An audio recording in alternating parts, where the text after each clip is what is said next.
falou já sobre o apagão que teve na Europa? Eu fiz uma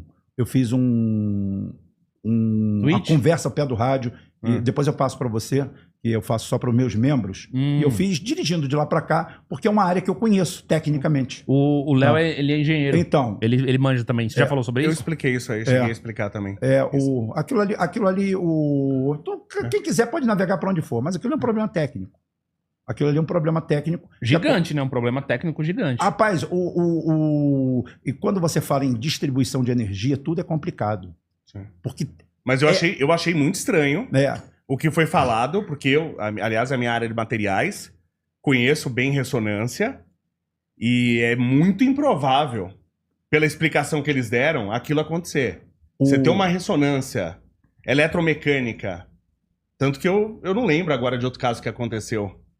Né? Então, eu acho estranho. Eu já vi em ambiente controlado. Pela explicação que deram. Eu já vi em ambiente controlado. Você tem ressonância eletromecânica, portanto que é normal. Ressonância mecânica é normal em fiação. É extremamente normal, isso acontece o tempo todo. Ela está no projeto. Você tem um range nas mais diversas frequências, e isso causar uma oscilação de potência, ou seja, na corrente passada, a ponto de você desarmar o sistema de segurança, eu não lembro de já ter visto isso.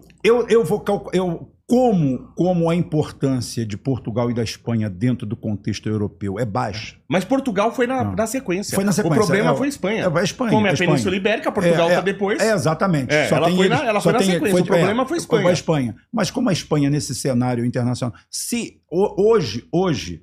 Hoje eu calculo que se houve alguma sabotagem, foi da OTAN. Não, mas talvez tenha sido sabotagem, mas uma fragilidade que eles não queiram expor. A fragilidade está em falta de investimento. Sim. Provavelmente. Aqui a gente teve um apagão sério no problema de religamento. Exatamente. O que acontece? Você começa a sequenciar, você começa a trabalhar, aí o painel te dá problema, aí você bota ele em override. Tá? Aí você começa a criar uma fragilidade no sistema. Aí daqui a pouquinho vem uma mega sena e você ganha. Você pega uma sequência desgraçada ali, porque o grande problema deles ali é o input de energia. Porque eles têm várias matrizes energéticas. Aqui a gente tem uma predominância imensa de hidrelétrica. Lá eles têm... Diz que o problema começou, acho que pela solar, né? Mas a gente tem bastante aqui também. Acho que a gente já tem 10% de solar 10 ou 12%, e 10% de eólica também. Isso. Se eu não me engano. A gente tá com bastante. Estão muito acima do que as pessoas pensam. A pessoa não leva em consideração. Caramba, então a gente tem essa vantagem mesmo. Agora, o grande problema todo, o que me preocupa, é que essas empresas responsáveis pela distribuição lá estão aqui no Brasil operando os nossos sistemas. E se eles têm um processo de deixar para lá e não investir, eles estão fazendo isso aqui também. A gente tem que tomar cuidado. Mas sabe o que eu achei o mais curioso dessa questão que aconteceu em Portugal? Não o problema em si. O problema aconteceu, foi restaurado. Durou menos de um dia. Né? O que eu achei mais curioso é a resposta popular. Porque um problema de poucas horas, de aparentemente 8, 10 horas, criou um pânico na Europa. Mas isso daí, Léo, dá o seguinte: a população não tem a mínima noção de quão ela é dependente da energia. Sim. Porque a gente não se dá conta do que está funcionando. A gente reclama de tudo. Reclama de tudo, mas quando você dá de cara um problema, cara, o mundo vive a energia elétrica. Não adianta. E por isso que é importante você ter pelo menos um carro a combustão. Pelo menos um carro a combustão. Eu sou consultor de petróleo. Bom você ter. Não, eu ainda falo mais. Se você puder, tenha um carrinho a carburador, tá? A carburador com platinado. Fusca. Porque ele aquele vai que você conserta com meia calça. Exatamente. aquele que você pega uma mangueira de jardim e bota no lugar da polia. Por quê? O que acontece? Ele é imune a qualquer pulso eletromagnético. Você não vai conseguir torrar. Se torrar alguma coisa ali, você troca.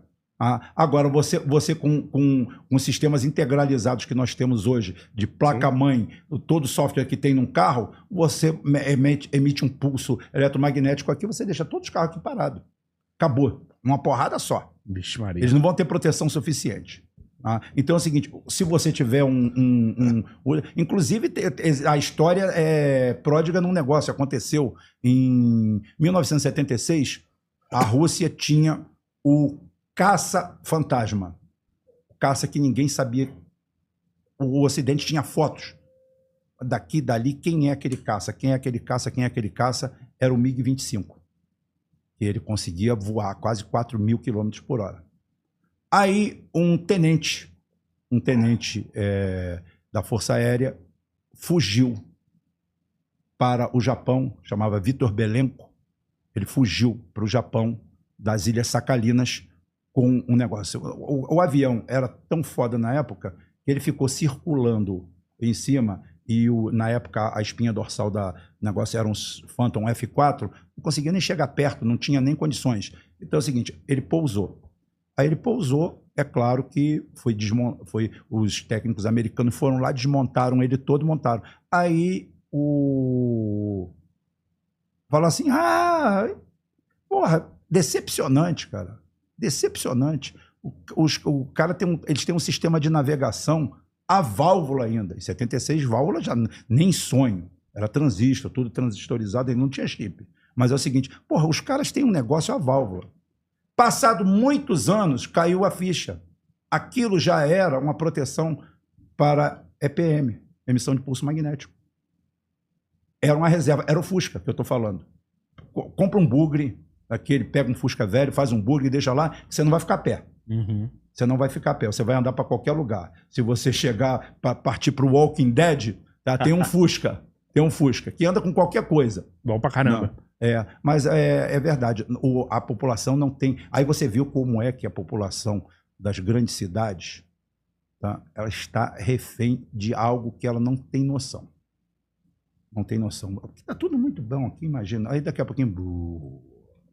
Mas o caso da Europa, eu quis usar de exemplo, que você, como eu falei, o caso de Portugal e Espanha foi um caso extremamente pequeno. Uhum. Foram poucas horas. Isso. Aqui no Brasil, a gente teve um apagão em São Paulo, ficaram 3 dias, teve gente que ficou uma semana sem energia elétrica. Uhum. Então, como você precisa de pouca coisa para você gerar o caos, para você exatamente. gerar terror nas pessoas. Você só precisa de amplitude.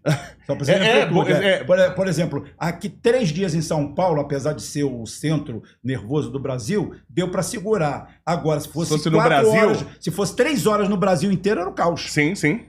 Porque é a amplitude da coisa. Sim. Agora, nós somos, e isso daí é estratégico. Energia elétrica, porque, cara, hoje tudo é do carro elétrico à escova elétrica.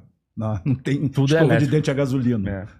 E aí eu, como meu negócio é combustível fóssil, com controle, com tudo certinho, o meu ramo é esse. Fala pra gente